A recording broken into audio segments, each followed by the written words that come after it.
घर की लड़ाइयाँ कितनी भी हो, लेकिन ये भी सच है कि किसी पर कोई आपत्ति हो तो अपना ही परिवार साथ देता है।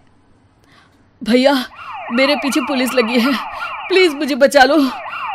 रवि और राज दो भाई, लेकिन दोनों में कभी नहीं पटी। अरे क्या हुआ छोटे, क्या कर दिया तूने? अरे कुछ नहीं भैया, मेरा दोस्त है ना राजू, वो मुझे लेकर बैंक गया था। मुझे नहीं पता भैया कि वो वहाँ बैंक लूटने जा रहा है। मैं उसके साथ बैंक में घुसते ही सीसीटीवी कैमरे में दिख गया हूँ। अब पुलिस मुझे ढूंढ रही है भैया, मुझे बचा लो। राज कुछ सोचता है, फिर कहता है, ओके, तुम यहीं रुको, मेरा एक दोस्त पुलिस में है, मैं बात करता हूँ। तभी वहां रवि की बीवी राज की बीवी के साथ आ जाती है। तुम लोगों के घर जब तक पुलिस का आना जाना है, बच्चों को यहीं छोड़ दो, उन पर असर ठीक नहीं पड़ेगा। तभी वहां पुलिस आ जाती है। चलो चलो, कौन है रवि, थाने चलो। मैंने कुछ नहीं किया, मुझे कुछ नहीं पता। अरे वो तो पुलिस स्टेशन चलकर ही पता चलेगा कि कुछ पता है कि नहीं, चलो। कहानी का फ्लैशबैक। भैया, मुझे मेरे मकान में हक चाहिए ही चाहिए। अरे लेकिन छोटे, अभी मेरे बच्चों पर काफ़ी खर्चा है, तेरी भाभी की भी तबीयत ठीक नहीं रहती, बजट बिल्कुल नहीं है कि मैं अलग होकर रहूं। देख लो भैया, 1 महीना है तुम्हारे पास, जल्दी से घर खाली कर दो। अरे कैसी बात कर रहे हैं भैया, मेरे शरीर में अभी इतनी हिम्मत भी नहीं कि घर को खाली करे। तो क्यों अपना पोषण बेचा भाभी? अरे तुम तो जानती हो, पिताजी की बीमारी के कारण उन्हें हमारी ज़रूरत थी, कैसे आते पैसे। ससुर जी तो बूढ़े थे भाभी, उनकी बीमारी में भी पैसे लगाना कौन सा अकल का काम था। तो क्या पिताजी को मैं मरने के लिए छोड़ देता?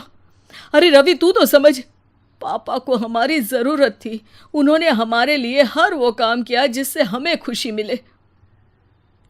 बैक टू रवि, जो जेल में बैठा है। ये मैंने क्या कर दिया था? मैं ना पिता का हुआ ना ही भैया का। मेरे साथ जो हो रहा है ठीक ही हो रहा है। तभी वहां पुलिस वाला आता है। रवि, तुमसे कोई मिलने आया है।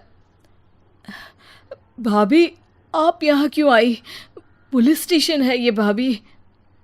भैया, आपकी जगह मेरा भाई होता तो क्या मैं नहीं आती? अच्छा, ये खाना ले लीजिए, खा लीजिएगा। आपके भैया लगे हैं वकीलों और पुलिस वालों से बात करने में, डरने की कोई बात नहीं। जब आपने गुनाह किया ही नहीं तो सज़ा भी नहीं मिलेगी। रवि भाभी को देखकर रोने लगता है।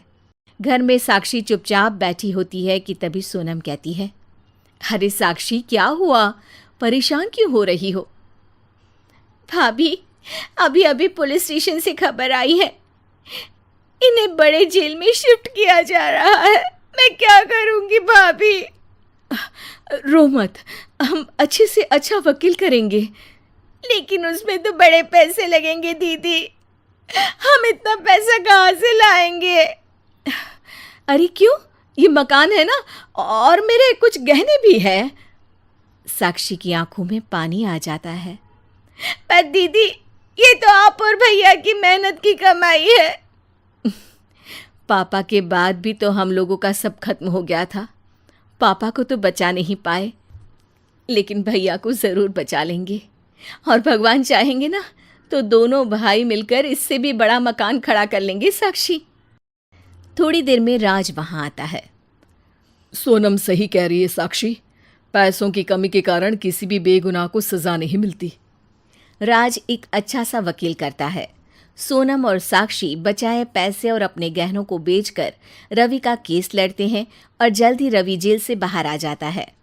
रवि राज को गले लगाकर कहता है, भैया मुझे माफ़ कर दो, मुझे साक्षी ने सब कुछ बताया है।